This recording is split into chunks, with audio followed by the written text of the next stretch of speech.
Ahí estamos. Bien. Buenas tardes. ¿Cómo están? Espero que hayan tenido una buena semana, un buen fin de semana. Vamos a dar inicio ya a la segunda sesión de Fundamento de Computación y Programación. Ya. Bueno, algo había adelantado la semana pasada, pero quiero, antes que todo, explicar un poquito el proceso que vamos a llevar a cabo. Estuvimos hablando, lo que hicimos la semana pasada fue solamente una introducción, netamente introducción. Ya, de lo que vimos la semana pasada, nada va a ser evaluado propiamente tal. ¿Ya? Lo único que sí vamos a utilizar y harto son los algoritmos, ya que le habíamos pedido que ustedes fueran escribiendo algoritmos para que empezaran a practicar, ¿ya? Y vamos ahora ya a comenzar propiamente tal a implementar la programación como tal. Vamos a empezar a construir programas utilizando el lenguaje de programación Python, que es el que vamos a utilizar. Mencionamos también la semana pasada eh, cuál es el intérprete que vamos a utilizar, cuál es la versión de Python que vamos a utilizar, cómo descargarlo, ¿ya? Y todo. Es buscar la versión que nos guste para nuestro sistema operativo, ¿ya? Y se instala haciendo un par de clics solamente. Ya nada complejo. Eso al menos en Windows, que es lo que usa la mayor parte de la gente. Para Mac entiendo que es lo mismo y ya para usuarios de Linux, si son usuarios de Linux. Creo que incluso que viene instalado Python, si es que no me equivoco. Y si no, un usuario de Linux sabe cómo instalar cosas. ¿Ya? Pero cualquier duda que haya, pueden hacer todas las preguntas que tengan. Em, Bien, la dinámica que vamos a seguir, ya hay un material preparado, ¿ya? Em, que vamos usando todos los semestres, ¿ya? Ese material yo lo voy a ir subiendo semana a semana. Esto va a estar en la carpeta compartida, vamos a hacer un poquito de esto. Eh,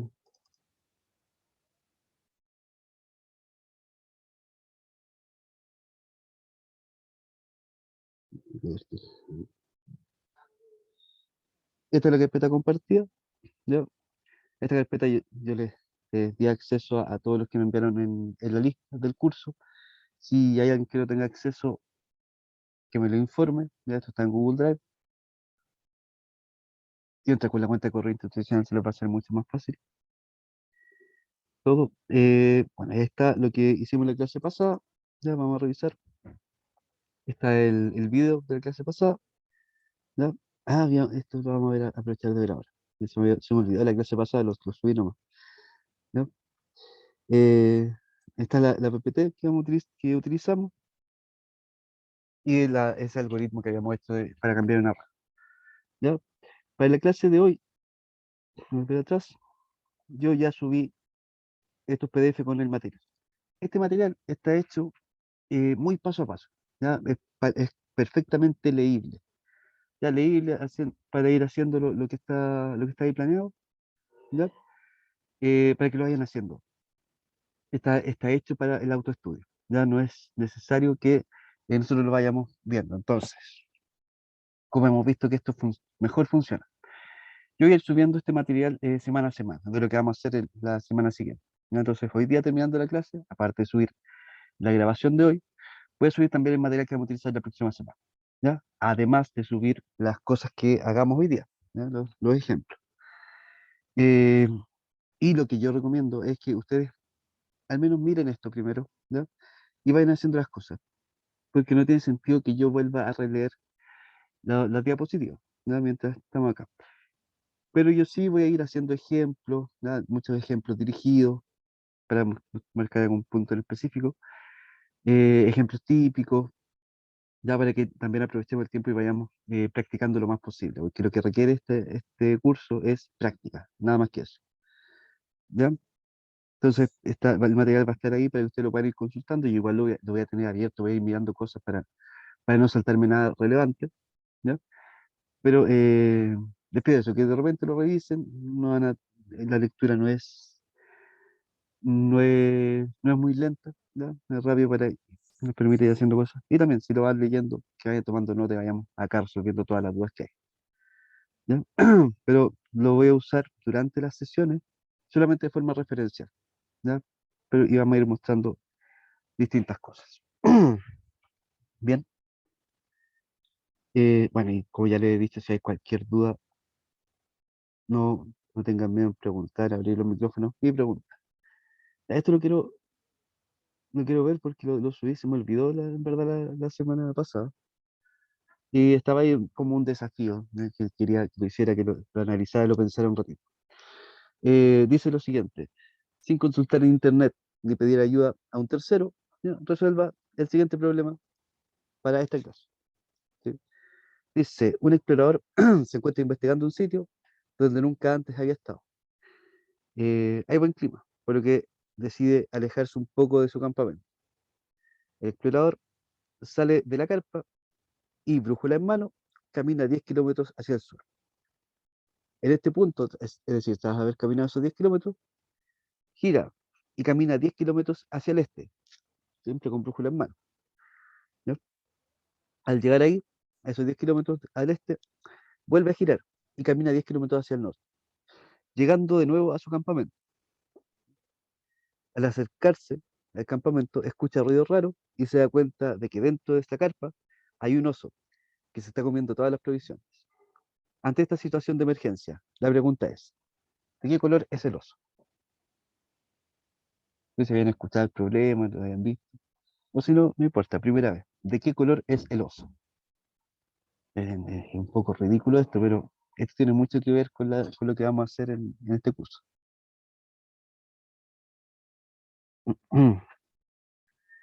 ¿Alguna idea de qué color es el oso? ¿Me quieren escribir ahí en Sí. el chat?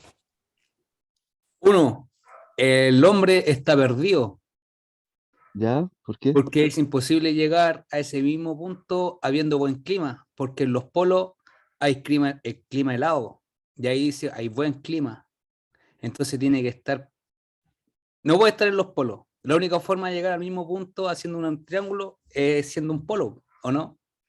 Pero puede que haya buen clima ese día.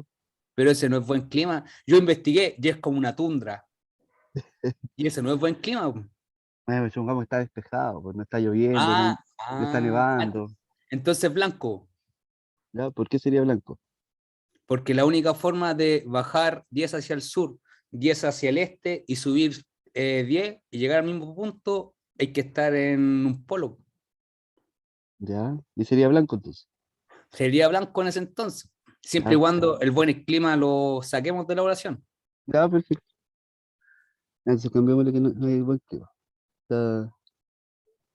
Está despejado. Según yo, no ve al oso nunca. Ya, va, yo Es soy. como que no sabe qué color es en verdad, porque dice se da Ah, cuenta, pero no dice se copió el oso. Así que no. ya, que no pilla el oso. ¿Ya? ¿Alguna otra opinión? Si quieren escribir en el chat. Piensen que hay osos de todos colores. Hay osos negros, hay osos pardos, hay osos grises. El oso es blanco, profe. Es blanco. Sí. ¿Sí? ¿Por qué sería blanco? O sea, concuerdo con el compañero que el único lugar donde puedes ir tantos kilómetros al sur, después tanto al este y después tanto al norte y volver al mismo punto en un polo, pero en el polo norte. Mm, Y ahí hay osos, no en la Antártida. exacto, en el polo sur no hay osos, ¿cierto? Entonces descartamos el polo sur. Ya, yo tengo otra teoría, ¿Ya? que en realidad nunca ve al oso porque, o sea, según lo que dice el texto, solo escucha ruidos raros y se da cuenta, pero en ningún momento dice que lo ve. Entonces no tiene cómo saber de qué color es el oso.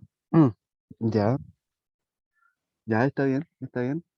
Ya, lo que es interesante de este problema es que tenemos que, a pesar de lo ridículo que suena, yo tenía compañeros de la universidad cuando yo estudié esto, 6 meses metido con esta pregunta.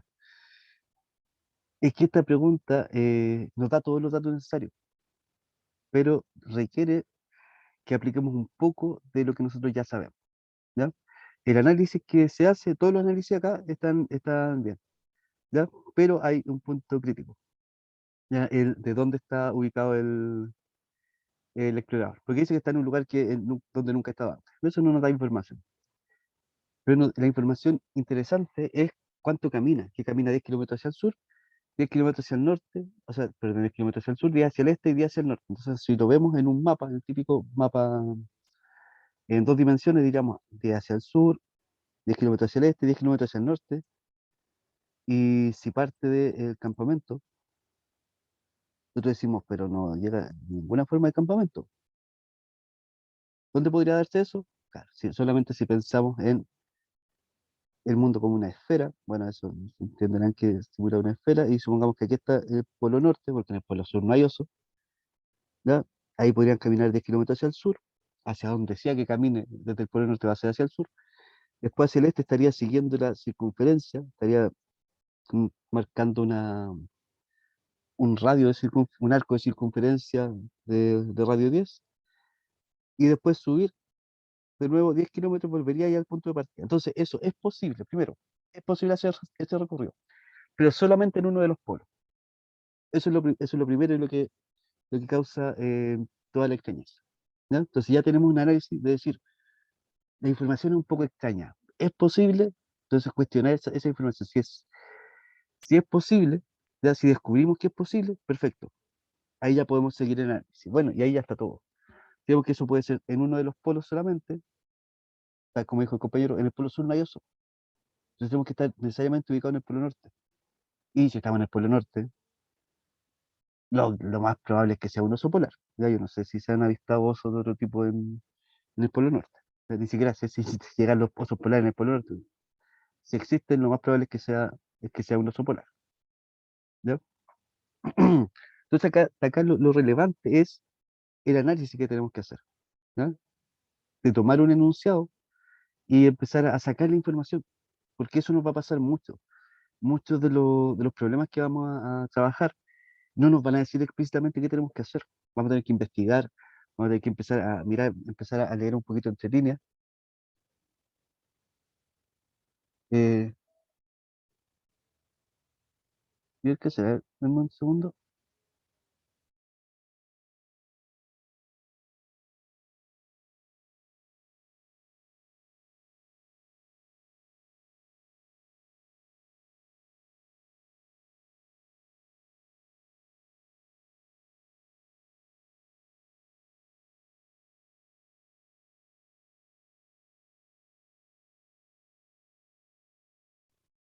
Ya, bueno.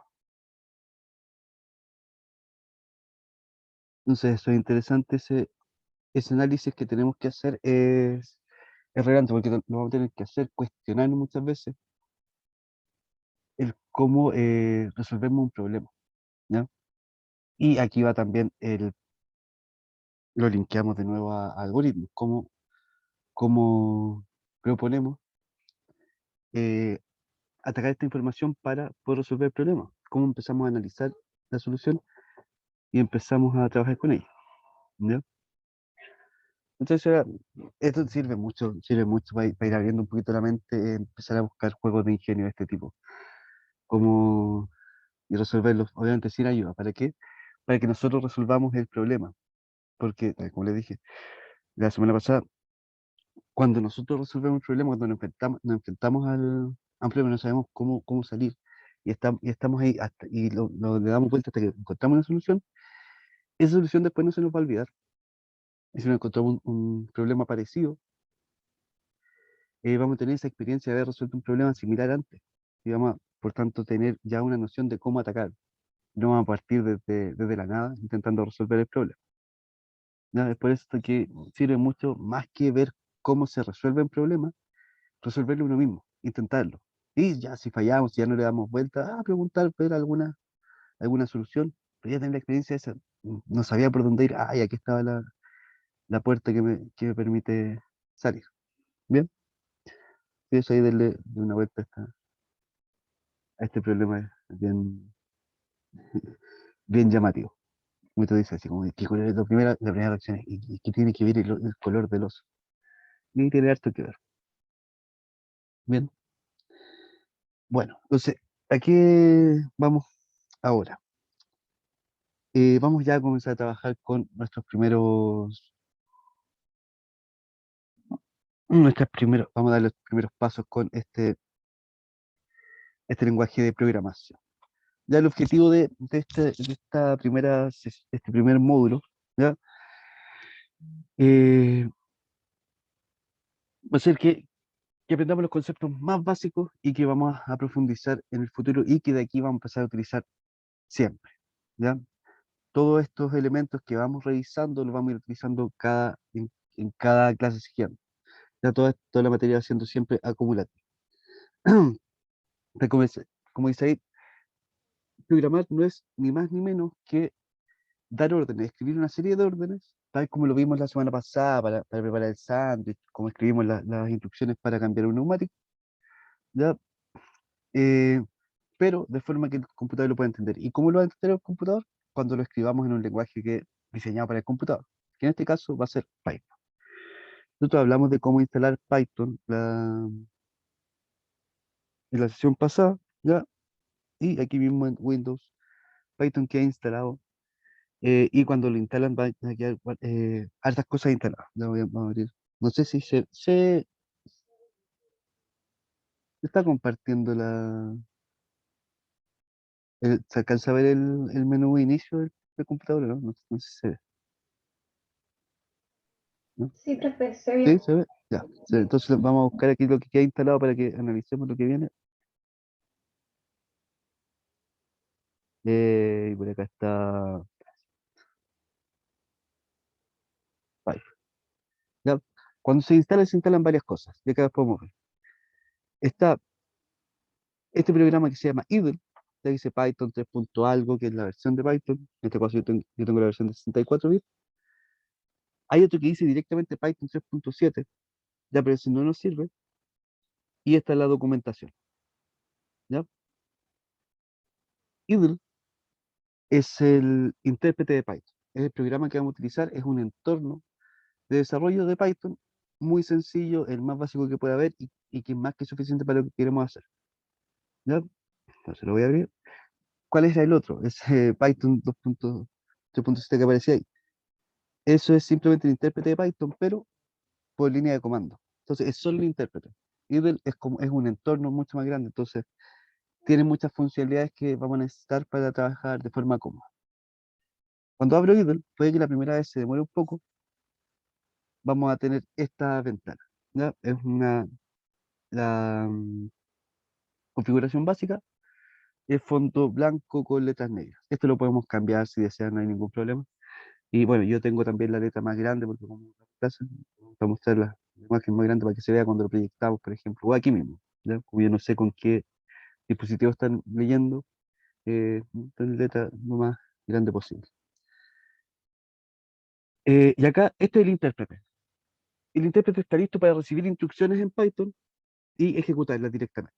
Es decir, tomar esa instrucción, traducirla al lenguaje de 0 y 1 que el computador entiende y ejecutarla. Ya tal como vimos en el ejemplo de la semana pasada, que mandar las cosas a la memoria, después a la ALU, a la CPU para que se realicen las operaciones y todo eso. Aquí está listo para ello. ¿Ya? Eso.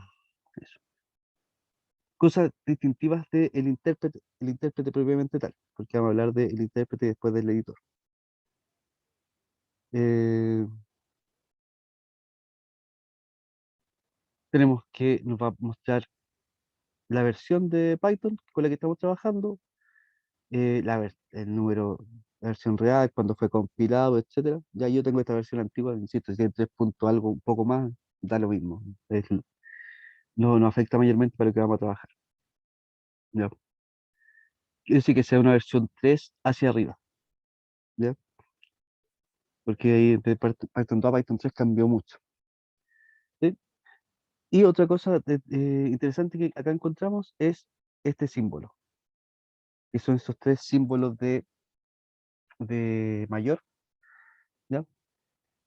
Que es un prompt, es un indicador que me dice que ahí el intérprete está esperando para recibir una instrucción. ¿Ya? Entonces, si yo hago un clic, vemos que el cursor queda ahí parpadeando, esperando que yo escriba. Como está el prompt, lo que yo escriba acá, cuando dé enter, automáticamente se va a ejecutar como una instrucción de Python. ¿Ya? Entonces aquí no vamos a construir todavía un programa, sino que vamos a empezar a jugar con algunas herramientas, con algunas características de Python. como el computador es una máquina diseñada para realizar cómputos, como dice su nombre, para hacer cálculos, yo puedo, por ejemplo, hacer las operaciones básicas, suma, resta, multiplicación, división. ¿Ya? Por ejemplo, puedo sumar 5 más 7. Y Python siempre intenta ser lo más cercano a cómo nosotros estamos acostumbrados a trabajar. ¿Ya? Pero para hacer una suma, notación infija, un sumando, el operador, el otro sumando, presionamos Enter y aquí se va a ejecutar todo el proceso que vimos la vez pasada y me entrega de inmediato un resultado. ¿Ya? Esto se mandó ese valor al ALU, este valor al ALU, se hizo la operación de suma y me mandó de vuelta por la pantalla el valor de respuesta. ¿Ya? Podemos hacer sumas, podemos hacer restas. Yo voy poniendo espacios solamente para que se vea un poco más ordenado. No es sensible a espacios en la operación. ¿Ya? Si hay espacio o no hay espacio, da lo mismo. Puedo hacer multiplicaciones, las multiplicaciones se hacen con el carácter asterisco, 5 por 2, no sé cómo está, no, bueno, ¿ya? O puedo hacer divisiones, y aquí ya empezamos con los problemas. La división típica, 9. La división se hace con la barra, 9 dividido 2, ¿ya? Me va a entregar un resultado, hoy te dice 4.5, cuando la división no es entera. ¿Ya? Fijémonos en algo interesante, antes ningún número llevaba ese punto, ¿ya? Y ahora el resultado sí me dio en 9.5. ¿Ya? Eso son las operaciones básicas, suma, resta, multiplicación y división. Si yo quisiera hacer la típica, bueno, estos son los primeros operadores y que los vamos, insisto, a utilizar siempre. Existen otros operadores más que podemos utilizar en Python, ¿ya? Y con los que quizás no estamos muy acostumbrados a trabajar, son el operador eh, identidad, ¿ya? Que en verdad es el signo más, que lo que hace es que deja el valor exactamente igual, ¿no? Más 5 es igual a 5, deja el signo del 5 exactamente igual y no es necesario ponerle el más. El operador cambio de signo, que es el menos, que funciona como multiplicar por menos 1 un valor, ¿ya? Entonces esto no es simplemente el número menos 7, sino que es como el operador menos 7, que por ejemplo si era esto menos 7, sería 7. ¿Ya? Si hago menos, más, menos 7, menos, más, menos 7, ya son operaciones unarias de identidad o cambio de signo. ¿Sí? Es para saber que existen nada más y para ver una particularidad con la potencia más que nada. Y la potencia también podemos utilizarlo como operador. Esto es una característica de Python que no la tienen todos los lenguajes de programación. ¿Ya? En general, para hacer potencia en distintos lenguajes de programación es un poco más complejo. Ya, pero yo puedo hacer, por ejemplo, 5 elevado a 2, ¿ya? 5 por 5 es 25. La potencia se puede realizar con un doble asterisco. ¿Ya? Voy a subir esto un poco.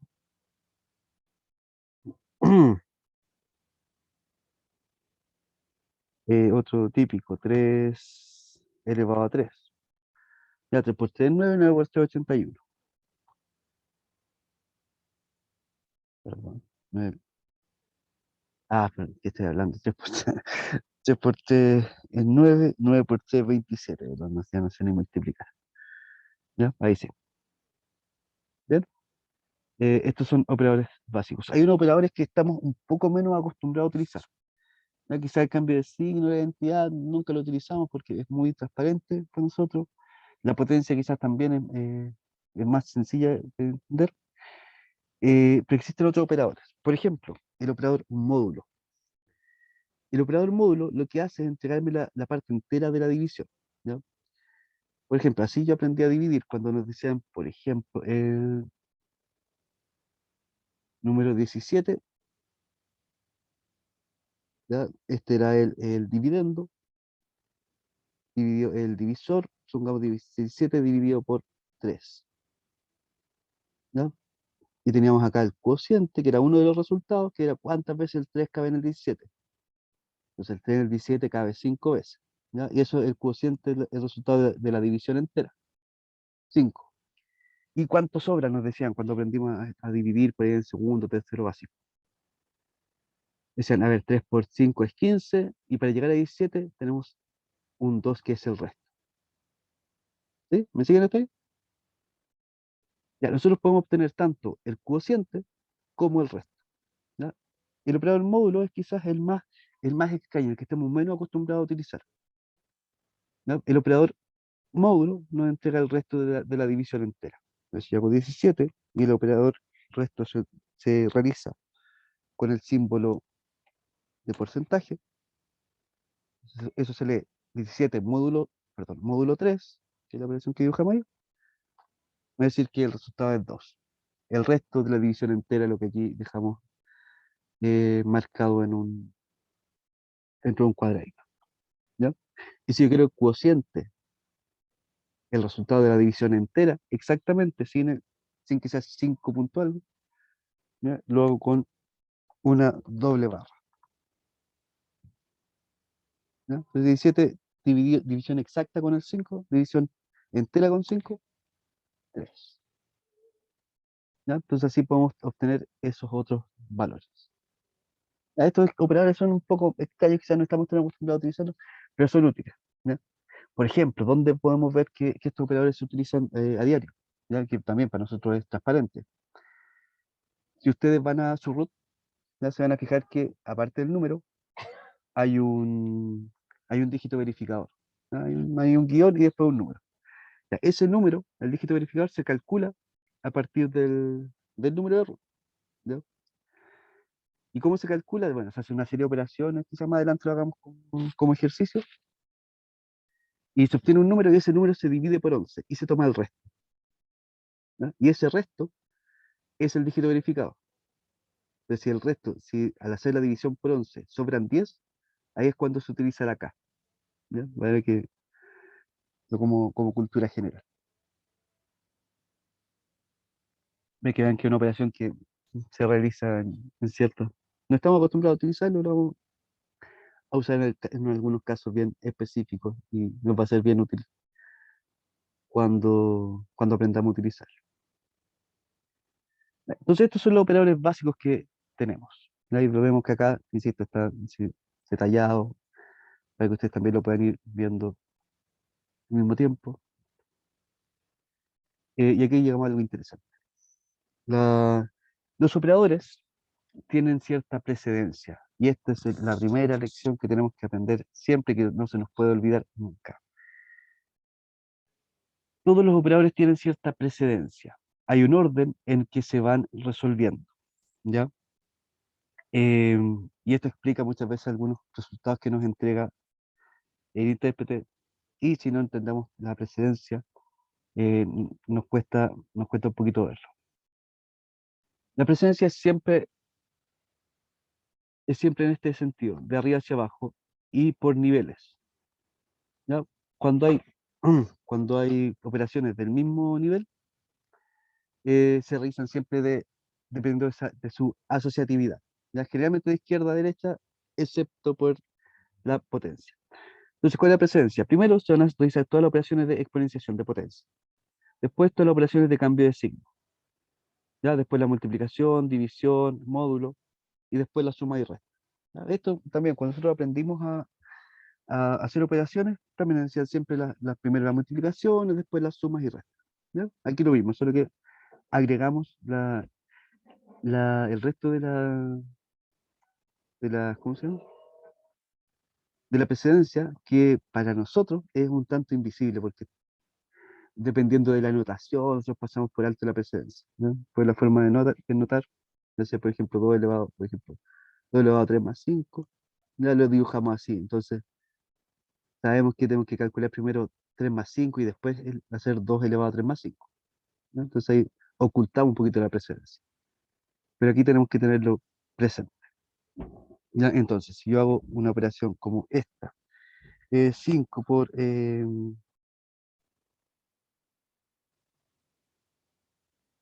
2 elevado a 3, ¿qué va a resultar?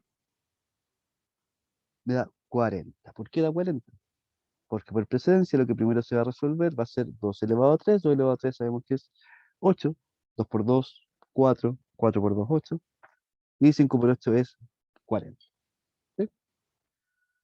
Siempre las operaciones cuando van combinadas se resuelven en orden de precedencia.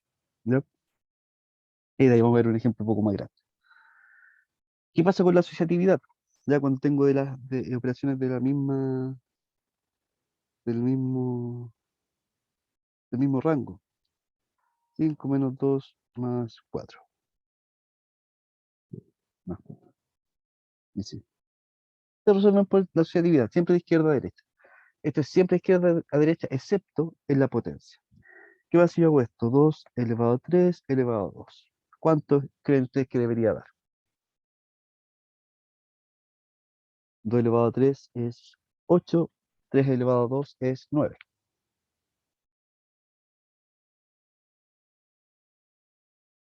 ¿Ya resta de 2 elevado a 9 o de 8 elevado a 2?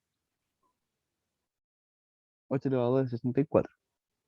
2 elevado a 9 es Profe, me 512. dio 512. Exacto. Lo probamos. Es 512. ¿Por qué? Porque la potencia asocia por la derecha.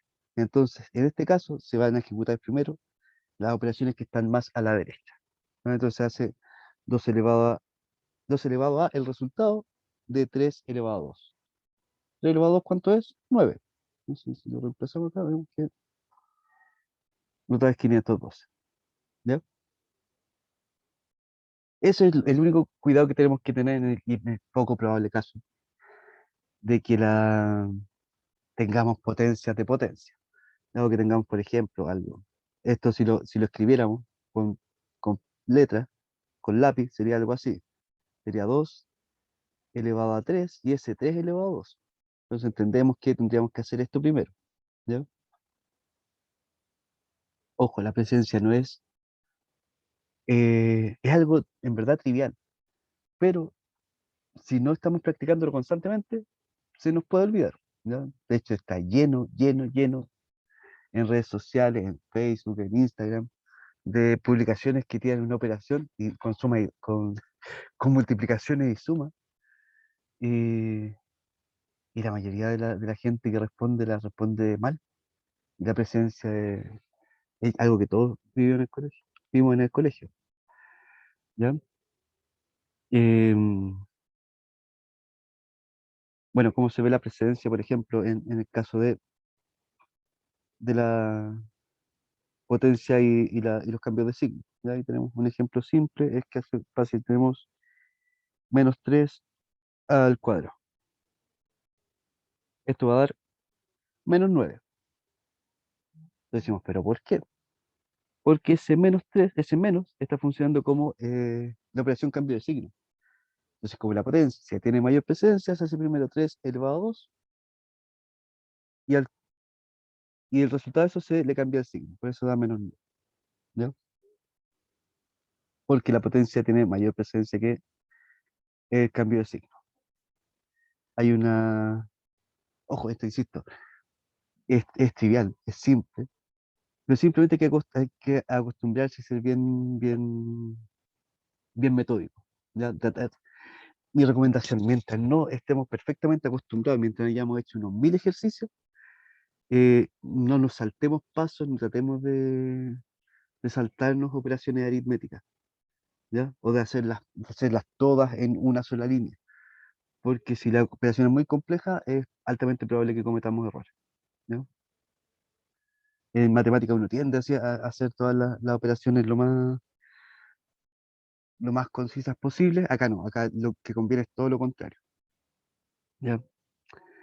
Hubo un caso de un personaje muy astuto que lo contrataron cuando la antigua Hemos pasó a ser Aguas Andinas. Chuta, no debería decir bueno, la empresa. Una empresa de suministros básicos que lo contrataron para hacer el sistema de cobro de cobro automatizado. ¿Y cómo funciona este sistema de cobro automatizado? ¿Te has fijado que pasan por las casas leyendo los medidores? ¿ah? Entonces se tiene una lectura actual, una lectura, dibujarlo así, una lectura actual, ya tenemos la lectura anterior, entonces la lectura actual va a ser mayor, así que lectura actual menos la lectura anterior, y eso me da el consumo del mes, ¿sí? Entre las dos lecturas, el consumo. ¿Ya? Entonces, tenemos números así chiquititos, ustedes después si quieren van y miran los números que se manejan en los medidores actualmente. Entonces, supongamos que la lectura actual sea 100, ¿ya? Y la lectura anterior del mes anterior fue 20, por ejemplo. O sea, no, perdón, no, 80. Que los estados sea 20. Eso quiere decir que el consumo del mes fue 20, ¿ya? Litros, no sé cuál es la medida en la que se. Sí, hasta ahí todo bien. Este personaje muy astuto, lo que hizo fue, dijo, pero es que yo soy muy astuto, entonces voy a hacer que a mí me cobren cuando el sistema tenga que cobrar al código de cliente de mi casa, quiero que me cobren la mitad de este suministro. Entonces fue y puso un dividido 2 ahí. No, perfecto, pasó. Ocurrió que a los 3, 4 meses ya llevaba una deuda acumulada de varios millones de pesos y esto fue en los 90, que hoy hablar de millones de pesos no es tan extraño. En ese tiempo sí, era como hoy día hablar de decenas de millones de pesos y no entendían por qué. Se empezó a investigar y se detectó que este personaje muy astuto había intentado hacer este chanchullo. Pero este personaje tan astuto no se acordó de la primera clase que tuvo que haber tenido de programación y no se acordó que las operaciones tienen precedencia. Y escribió la operación de esta misma forma. Lectura actual menos la lectura anterior dividido por 2. ¿Qué ocurre? Que como acabamos de ver, la división tiene mayor presencia que la suma y resta. Entonces, si tomamos estos mismos valores, sería 100, la división tiene mayor presencia, así que la primera operación sería, por ejemplo, 80 dividido 2, ya sería 40, entonces el consumo que se le estaba cobrando con estos valores chiquititos sería 60. Entonces, con estos valores tan ínfimos, ya le estarían cobrando 3 veces el consumo real. Echen una mirada a cuántos son los números que se manejan en el medio actual para que vean cómo afectó ese caso. Y esto simplemente por despreciar la precedencia. ¿Qué tendría que haber hecho este personaje? Modificado la precedencia. ¿Cómo? Tal como nos enseñaron a nosotros también desde chicos, poniendo paréntesis, ¿no? Y aquí ya nos encontramos con también uno de los temas importantes en Python. Con los paréntesis yo puedo modificar la precedencia. Y tal como estamos acostumbrados, todo lo que esté dentro de paréntesis se resuelve primero, dentro de una operación aritmética. Si hay más de una pareja de paréntesis, los paréntesis más al interior son los que se resuelven primero. ¿Ya? También en la matemática normal, escrita, la que estamos siempre acostumbrados, si tenemos distintas operaciones, para que no nos confundamos, utilizamos llave, utilizamos corchete, ¿sí? Utilizamos paréntesis redondos. Acá no nos sirven estos dos primeros. Las llaves y los corchetes en Python tienen otra función. Así que si queremos modificar la presencia, tenemos que utilizar solamente los paréntesis redondos. ¿Ya? Si va surgiendo cualquier duda, ustedes consulten nomás. Por ejemplo, aquí tenemos una operación, lo vamos a copiar para no escribirla desde cero.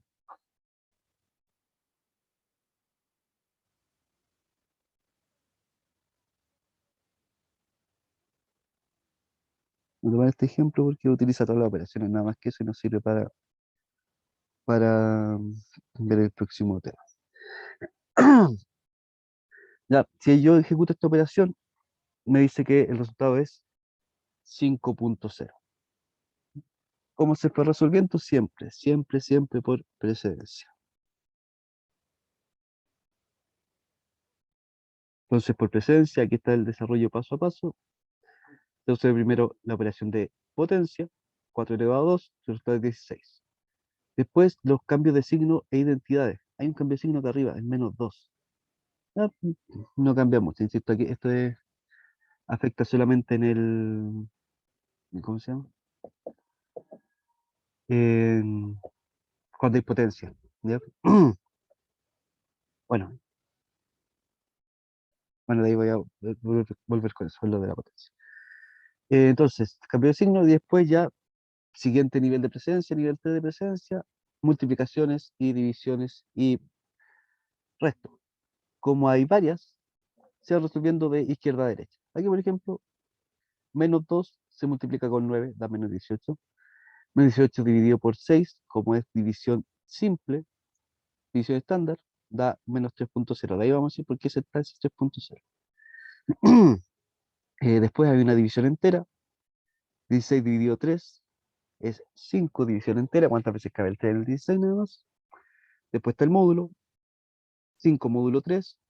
¿Cuántas veces cabe el 3 en el 5? Cabe X veces y sobran 2. Ese es el resultado.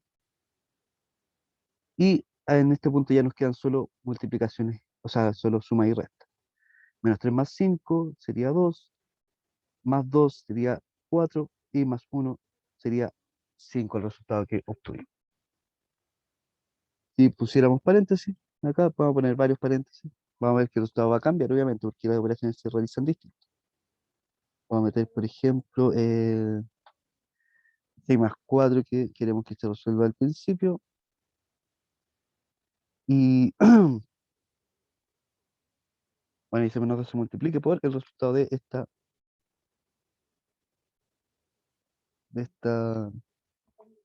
operación. 9 dividido el resultado de 6 más 4.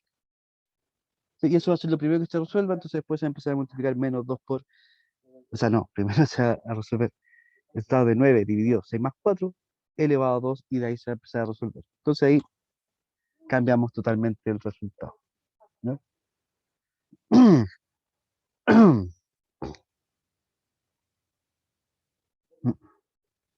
Entonces siempre las operaciones que van a ser problemáticas son la división entera, ¿ya? La división normal, las potencias y los cambios de signo. En ellos tenemos que enfocarnos porque lo otro ya deberíamos tenerlo mucho más eh, asimilado. ¿Sí? Eso para que lo tengamos claro. ¿Alguna duda hasta acá?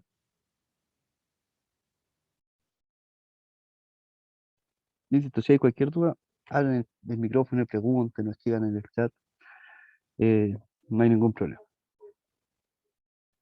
Esto, ¿qué pasa con el cambio de signo? Ya, el menos, como dijimos, menos 3 al cuadrado. ¿Por qué da -9?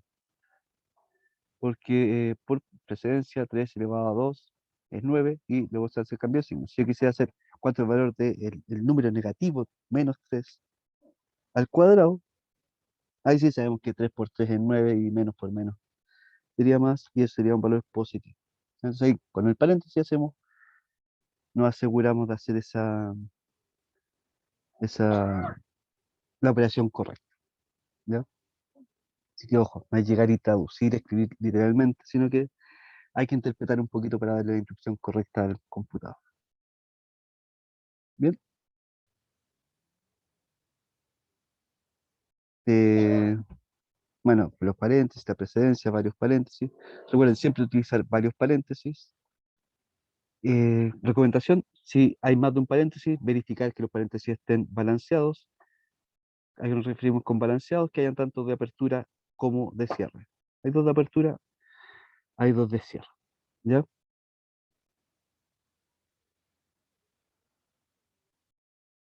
¿Qué más? ¿Qué más? ¿Qué más? Ya. Y aquí entramos a otro tema también que es interesante de ver. Vimos en las divisiones dos resultados distintos. ¿Ya? Cuando hacíamos 17 módulo 3, ya que me da un resultado de 5, y cuando hacíamos 17, o sea, perdón, dividido por 3, me daría un 5.6 algo. ¿Por qué dan estos valores reales? ¿Qué pasa si hacemos 15 dividido 3. 15 dividido 3, división entera, me dice 5. Y 15 división estándar, dividido 3, me dice 5.0. Estas dos operaciones son técnicamente la misma, una operación de división, pero una me ha entregado un resultado entero y una un resultado no entero. Ocurre que el computador representa los datos de distintas formas en su memoria, ¿ya? Para números enteros no tiene problema, porque son simplemente potencias de 2. Ya sean positivas o negativas, son simplemente potencias de 2. Ya 2 elevado a algo, más 2 elevado o sea, 2 elevado a n, más 2 por, o sea, 0 por 2 elevado a n menos 1, más el bit por 2 elevado a algo, etc. Pero son potencias positivas. Cuando empezamos a pensar en potencias negativas, cuando queremos representar, por ejemplo, 0,5, 0.5 en realidad, esto corresponde a 2 elevado a menos 1. Y ahí ya se nos empieza a complicar la vida. Empezamos a representar potencias negativas de 2. ¿Sí? Entonces sería 1 por 2 elevado a menos 1. ¿Ya? Para el computador es complicado representar esto. Entonces se representa de una forma distinta. Entonces el computador hace una diferencia entre un dato numérico entero de un dato no entero. ¿Ya? Y por eso tenemos un 5, que el que nos entrega la división entera es simplemente 5, y el que nos entrega la división estándar es 5.0. ¿Por qué? Pueden tener el mismo valor numérico, pero uno es un dato de tipo entero, de tipo int, del inglés integer, entero, literalmente, y el otro es un dato también numérico de tipo float. ¿Ya? Tipo float viene de que esto es un número, se llama un número de punto flotante. ¿Sí? El punto puede estar en distintas partes. ¿Ya? Y la forma de representar esto internamente del computador no tiene sentido que ustedes se lo aprendan, pero saber que sí es un dato distinto. Lo representa como en notación científica, ¿ya? Pero internamente con números binarios, 0 y 1, feo. ¿Ya? Entonces sí que son tipos de datos distintos. ¿Qué cosa podemos apreciar aquí interesante? Que todos los números enteros se pueden representar como el número punto algo, punto cero. Por tanto, el conjunto de los números enteros es un subconjunto de los números de punto flotante. Cualquier número entero lo puedo representar como un flotante, pero no a la inversa. ¿Ya? Si yo quiero representar, por ejemplo, un 7.2, un número de punto flotante que tiene una parte entera y una parte fraccionaria y una parte no entera, si yo quiero representarlo como entero, tendría que truncar este valor, esa parte no entera. ¿Ya? Por eso no son equivalentes. ¿Bien? Entonces tenemos tipos de datos distintos y los vamos a utilizar de acuerdo a cuándo se necesite cada uno de ellos. A pesar de que ambos son números, son tipos de datos distintos. ¿Ya? Eso es lo crítico que tenemos que entender de esto. Existen otro tipo de números, por ejemplo, se pueden representar también como números complejos. Python tiene una forma de hacerlo. En general, el lenguaje de programación en general no se utiliza muy poco, ¿ya? Salvo en casos muy específicos. ¿Sí? Eh, Cosa importante, como el número de puntos flotantes, el conjunto de números de puntos flotantes es un superconjunto del conjunto de números enteros, decimos que el conjunto de números de puntos flotantes es más general. ¿Ya? Donde es posible hacer una conversión de cualquier entero a número de puntos flotantes sin perder precisión. ¿Ya? Entonces, si hago una operación, por ejemplo, hago 2 más 3.5, por ejemplo, mm, se podría generar un problema porque yo estoy multiplicando peras con manzanas, ¿ya? Porque recuerden que se representan distintos en la memoria. ¿ya? Tienen un formato distinto para representarlo. Entonces, ¿qué ocurre cuando yo hago esta operación? Que como el entero se puede convertir a flotante sin perder precisión, ese 2 se convertiría a un 2.0, a un número de puntos flotante, no se pierde información, más 3.5. Y ahí estoy operando peras con peras, flotante con flotante, entonces el resultado de esto debería ser un número de puntos flotantes, 5.5. La división normal, como vimos, me va a entregar siempre un número de puntos flotantes, ¿ya? Y si estamos operando tipos de datos distintos, pero uno se puede convertir automáticamente en otro, se hace un cambio de tipo de dato automático, ¿ya? En el caso de los números. Bien, es por eso que veíamos acá, vamos a volver un poquito atrás en la diapositiva, que ocurría esto, que desde acá, desde la primera, segunda, tercera, desde la cuarta línea, se genera un número de puntos flotantes y después en todas las operaciones el número de puntos flotantes se va manteniendo hasta el final, ¿no? ¿Por qué? Porque todos los otros números enteros, como son más generales, se convierten, se le agrega el punto cero, se convierte en este nuevo formato y opera número de puntos flotantes con número de puntos flotantes, ¿no? Otra cosa muy importante, entender que el conjunto de números de puntos flotantes es distinto del conjunto de números reales, ¿ya? Lo- Es distinto del conjunto de números reales que nos enseñan en álgebra, matemática en general. Ya es totalmente distinto. ¿Por qué? Porque hay uno de los axiomas de los números reales que dice que entre dos números reales siempre se puede encontrar otro número real, ¿ya? Con el conjunto de números de puntos flotantes no ocurre eso, ¿ya? Como son potencias negativas de 2, hay números que no se pueden representar. Entonces resulta muy, muy, muy complejo representarlos, como los números irracionales incluso. El 0.1 para el computador no se puede representar como tal. Entonces, ¿qué hace el computador? Busca una aproximación muy buena, muy cercana, pero no calcula exactamente 0.1, ¿ya? Esto en verdad no nos afecta en nada. Para el nivel de precisión que se maneja y para el nivel de precisión con el que vamos a trabajar nosotros, en este curso es poco relevante, ¿ya? Pero en contextos donde sí interesen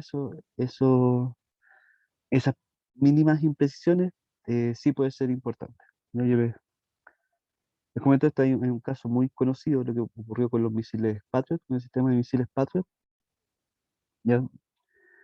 Donde por no tener en consideración esto de que el número, por ejemplo, el 0.1 no se representaba, eh, el sistema de misiles no detectó un misil Scud y lo dejó pasar simplemente, ¿no? Hay por ahí historia en Wikipedia, está la historia, y esa es la historia real, ¿no? No sé, yo pienso de repente, ustedes si trabajan con magnitudes de, por ejemplo, analizando datos de distancias grandes de la Tierra, en términos en orden de metros, ¿ya? De distancia entre países, por ejemplo, y ahí sí podrían haber diferencias importantes en caso de no considerar este detalle, ¿ya? Eso si trabajamos con, insisto, con números muy, muy extraños, en casos muy particulares. Pero para que lo sepan, tener bien claro esto. Los flotantes son distintos de los números reales. Eso es lo que nos interesa remarcar. ¿Ya? Eh, bueno, existen otros tipos de datos también, ¿ya? Como, como dijimos, este lenguaje es multipropósito y permite manejar distintos tipos de programación. Uno y la programación orientada a objetos, entonces todos los datos en realidad son objetos, y de objetos vamos a hablar un poco más adelante, ¿ya? Existe otro tipo de datos más que nos permiten representar distintas cosas. Existen los valores, el tipo de dato booleano, ¿ya? Que se utiliza para representar valores lógicos, valores de verdadero y falso. Ya lo que ustedes como que tendrán un curso de álgebra y ahí les pasan lógica. Ya, hay una proposición, lo vamos a trabajar aquí más adelante también. Tiene solamente dos valores posibles. Una proposición es verdadera o es falsa, no hay otra opción. ¿Ya? Como son solamente dos valores, en memoria del computador se puede representar con un bit, un 0 para falso y un 1 para verdadero. ¿Ya? Y esto nos permite, después lo vamos a ver, tomar decisiones, hacer ciclos, entre otras cosas. ¿Ya? Otro tipo de dato interesante con el que también vamos a trabajar, el tipo de dato string, que nos permite para almacenar cadenas de texto. ¿Ya? String literalmente significa cuerda, ¿ya? O cadena, y lo utilizamos para decir que son cadenas de caracteres. ¿Ya? ¿Cómo se representan? ¿Cómo los podemos identificar? Porque en el intérprete los vamos a ver con, entre comillas, ¿ya? Y se marca en verde. ¿Ya? Mayúsculas simples, perdón, comillas simples, comillas dobles, pero cuando ya lleguemos a trabajar con este lo vamos a ver. Igual lo vamos a utilizar un poquito, pero para que sepan que es otro tipo de datos. ¿Ya?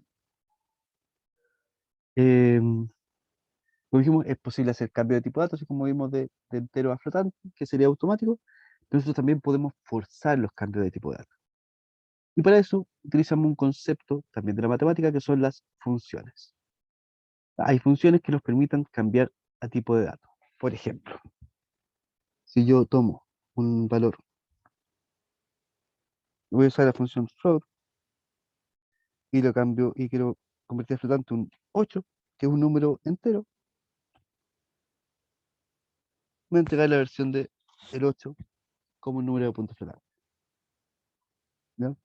Si yo tomo un string que convierte a flotante y puede hacerlo, por ejemplo, de 2.5, este 2.5 que sería el string 2.5 que sería el texto que escribe 2.5, no el valor numérico, lo puedo convertir al número 2.5. ¿Ya? Puedo convertir también a entero, por ejemplo, el mismo, que va si convierto un 2.5 a un entero. ¿Lo puede hacer? Sí, lo puede hacer, pero como estoy forzando la información y como el entero tiene menos información, entonces tiene solamente la parte entera, va a truncar el número. O sea, el punto 5 se va a perder. ¿No?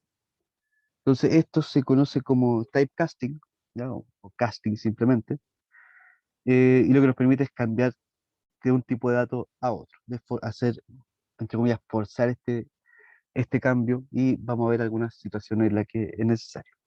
¿Ya? Particularmente la próxima semana lo vamos a ver. Aquí hay algunos ejemplos que les recomiendo ir probando en el intérprete para que vean cómo funciona. Bien, ¿alguna duda hasta acá? No, profe, por mi parte no. Ya. Bueno, como les Por digo, mi esto parte tampoco, profe. ya está todo explicado así, paso a paso en el apunte. Vamos tomando parte nomás del apunte pues está explicado bien paso a paso, pero hay cosas interesantes que mencionarlas. Son las 8. Vamos a hacer un break porque lo que viene es relativamente largo y cortarlo al medio no sería bueno y nos alargaríamos demasiado. ¿Ya? Pero aquí ya va a empezar teniendo claro los tipos de datos que podemos manejar, algunos de ellos, los números primero que todo. Va a empezar a utilizar ya la memoria del computador y empezar ya a prepararnos para construir nuestro primer programa, que es lo que queremos terminar haciendo hoy día. ¿Ya? Así que hacemos un break, unos 15 minutos, hasta las 8:15, y de ahí hacemos de las 8:15 a las 9, a las 9:15 y ahí terminamos por ahí. ¿Les parece? ¿Lo hacemos? Ya, ¿En- profe, pero consulta, en el otro ¿Sí? bloque vamos a utilizar ya Python. ¿Sí? Sí, Ya, pues lo estamos utilizando ahora y ya el próximo bloque vamos a construir, ahora que estamos usando solo el intérprete, en el próximo bloque ya vamos a construir un programa como tal, porque ahora son ya. instrucciones sueltas. ¿Ya? Así que a las 8:15 ¿no? Continuamos esto. Así que nos vemos en 15 minutos. ¿Ya?